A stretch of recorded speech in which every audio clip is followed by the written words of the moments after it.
অনুষ্ঠানটি নিবেদন করছেন বাংলা তথা বাঙালির গর্ব সিল্কো।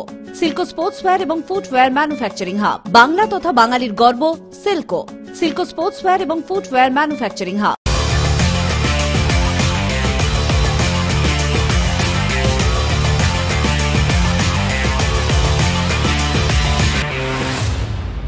শিলিগুড়ি আশ্রমপাড়া অগ্রগামী সংঘের ব্যবস্থাপনায় এবং দাগাপুরের বসুন্ধরার সহযোগিতায় এই প্রথম বিজয় ভৌমিক মেমোরিয়াল আমন্ত্রণ ক্রিকেট টুর্নামেন্ট 2025 আয়োজিত হল বসুন্ধরার মাঠে।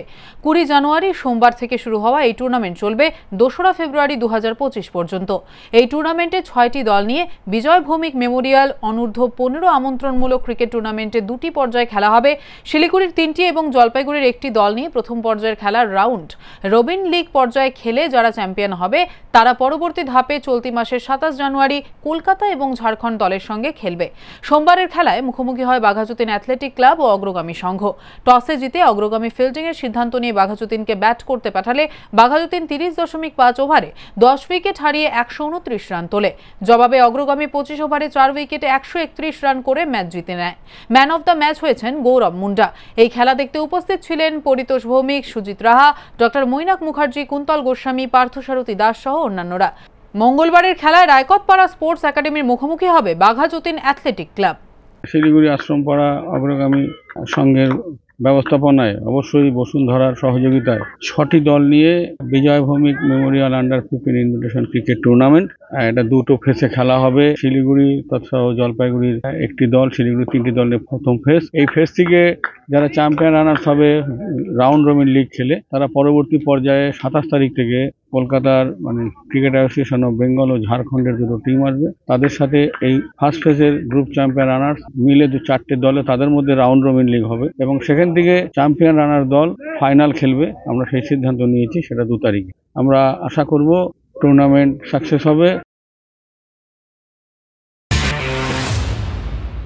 রাজ্য ভলিবল প্রতিযোগিতায় অংশ নিতে সোমবার পূর্ব মেদিনীপুরের উদ্দেশ্যে রওনা হলো শিলিগুড়ির জেলা ভলিবলের দল। বেশ কদিনের কঠিন অনুশীলনের পর 12 জনের দল নির্বাচন করা হয় মহকুমা ক্রীড়া পরিষদের ভলিবল সচিব রাজেশ দেবনাথের নেতৃত্বে। দল রওনা হবার আগে রাজ্য ভলিবল সংস্থার সদস্য শুভ্র দে জানান, এই দল নিয়ে তাদের অনেক আশা। বরাবরই শিলিগুড়ি ভলিবলে ভালো ফল করে থাকে, এবার তার থেকে আরও ভালো ফল করবে বলে আশা ব্যক্ত করেন শুভ্র দে। আমাদের দল বরাবরই ভলিবলে আমরা কিন্তু বেশ সুনামের সঙ্গে আমাদের ভলিবল খেলা হয়। এইবারে যা আমাদের প্র্যাকটিস হয়েছে, বেশি ইয়ং ছেলে আছে, যা আশা করব তারা অনেক বেটার পারফরমেন্স দিবে এবং আমরা গতবারের থেকে আরও বেশি ভালো রেজাল্ট করবো, এই জন্য আমরা আশাবাদী। অন্যদিকে শিলিগুড়ি দলের কোচ সঞ্জয় রায় এক বিবৃতিতে জানান, তাদের আশা এই যুব দল চ্যাম্পিয়ন নয়তো রানার্স হবে। গত বছর এই দল 3য় স্থান শেষ করেছিল, এবার আরও ভালো ফল হবে। আজকে কাঞ্চনগঞ্জায় আমরা রওনা দিচ্ছি। 12 জনের টিম আছে, কোচ ম্যানেজার আলাদা। আশা করি আগেরবারের তুলনায় এবার ভালো ফল করবে। আগেরবার 3rd পজিশন হয়েছিল শিলিগুড়ি, এবার আশা করছি 2nd বা 1st পজিশন হওয়ার। রাজগঞ্জ ব্লকের বিন্নাগুড়ি ইন্টার প্রাথমিক ও এসএসকে বিদ্যালয়ের বার্ষিক ক্রীড়া প্রতিযোগিতা অনুষ্ঠিত হল রাজগঞ্জ ব্লকের আমবাড়ি ফালাকাটা চিন্তামোহন উচ্চ বিদ্যালয় ময়দানে। প্রতিযোগিতায় বিন্নাগুড়ি অঞ্চলের 12টি প্রাথমিক বিদ্যালয়ের মোট 250 জন ছাত্রছাত্রী 35টি ইভেন্টে অংশগ্রহণ করেছিল। জাতীয় পতাকা উত্তোলন এবং প্রাথমিক বিদ্যালয়ের পতাকা উত্তোলনের মাধ্যমে প্রতিযোগিতার সূচনা হয়। প্রতিযোগিতাকে কেন্দ্র করে ছাত্রছাত্রীদের মধ্যে উৎসাহ ছিল চোখে পড়ার মতো।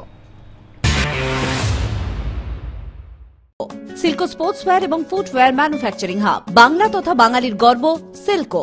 সিল্কো স্পোর্টসওয়্যার এবং ফুটওয়্যার ম্যানুফ্যাকচারিং হাব।